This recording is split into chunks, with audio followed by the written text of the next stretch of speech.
presented by DNS Entertainment.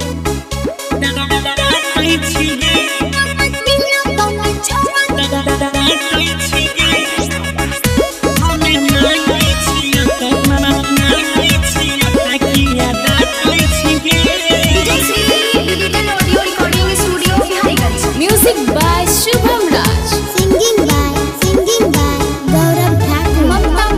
Mila tone chhora tora khai khatir re, rakhna chiye apna sai khatir re. बुझली? अच्छा सब बुझे छियोगे। हे रे मिला तone chhora tora khai khatir re, rakhना chiye apना sai कहातिर रे. छौड़ी घूमी घूमी सबके तू बाटै छिगे, सुने घूमी घूमी सबके तू बाटै छिगे। हमें मांगै छियो त किया डाटै छिगे, हमें मांगै छियो त किया डाटै छिगे।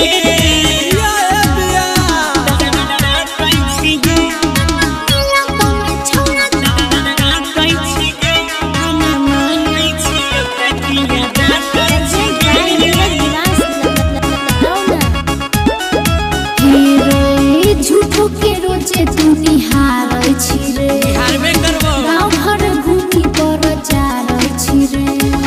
भागली कि नहीं? कहाँ भागबै गे?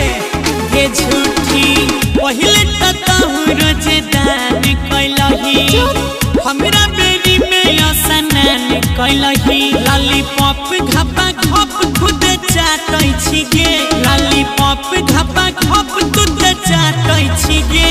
हमें मांगै छियो त किया डाटै छी गे, हमें मांगै छियो त किया डाटै छी गे।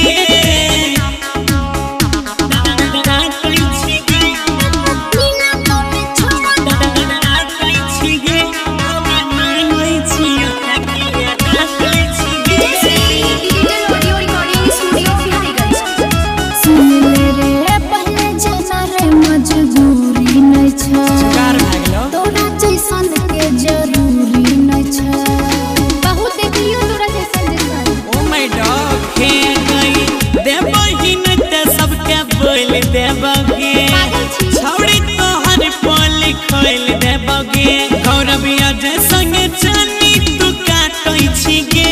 मल्लिक राकेश के मिठाई तू बाटै छिगे, नीरज भारत मांगै छ त किया डाटै छिगे।